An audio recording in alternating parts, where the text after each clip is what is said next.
CPM പ്രതിനിധി സമ്മേളനം തുടങ്ങിയ ദിവസവും പ്രധാന ചർച്ച പ്രായപരിധിയും ഭരണ തുടർച്ചയും തന്നെ. പാർട്ടിയിൽ പ്രായപരിധി അനിവാര്യമാണെന്ന നിലപാടാണ് നേതാക്കൾക്ക്. മൂന്നാം തവണയും LDF അധികാരത്തിൽ വരുമെന്ന ദേശാഭിമാനിയിലെ ലേഖനത്തിൽ മുഖ്യമന്ത്രി പിണറായി വിജയൻ പറഞ്ഞു.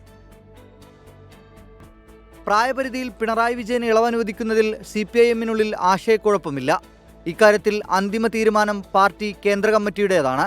ചില സമയത്ത് ചില നേതാക്കൾക്ക് ഇളവ് നൽകാറുണ്ടെന്ന് പോളിറ്റ് ബ്യൂറോ അംഗം BV രാഘവലു.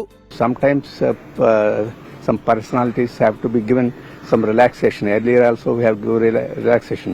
But the Central Committee takes the decision with 3/4 majority. If somebody is to be given some relaxation, Central Committee will take the decision, and it is in our constitution also. Pinarayi വിജയന് ഇളവ് നൽകുന്നതിൽ എതിർസ്വരമില്ല. എങ്കിലും പ്രായപരിധി നടപ്പാക്കണമെന്ന നിലപാടാണ് നേതാക്കൾക്ക്. പൊതുവെ നമ്മൾ തീരുമാനിച്ചത് 75 വയസ്സ് കേന്ദ്ര കമ്മിറ്റിയുടെ തീരുമാനം.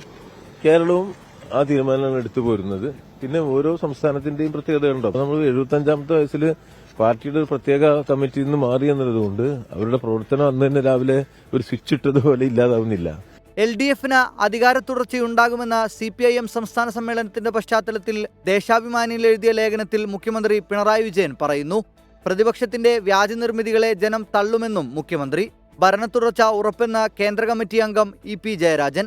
ഈ നാടിനെ കാണുന്ന ജനങ്ങൾ, ഈ 3.5 കോടി മലയാളികളുടെ ജന്മനാടായിട്ടുള്ള കേരളത്തിൻ്റെ ഇന്നത്തെ സ്ഥിതി മനസ്സിലാക്കുന്നവർ ഈ ഗവൺമെൻറ് വീണ്ടും അധികാരത്തിലേക്ക് വരണമെന്ന് ആഗ്രഹിക്കും, ഇടതുപക്ഷം വരണമെന്ന് ആഗ്രഹിക്കും.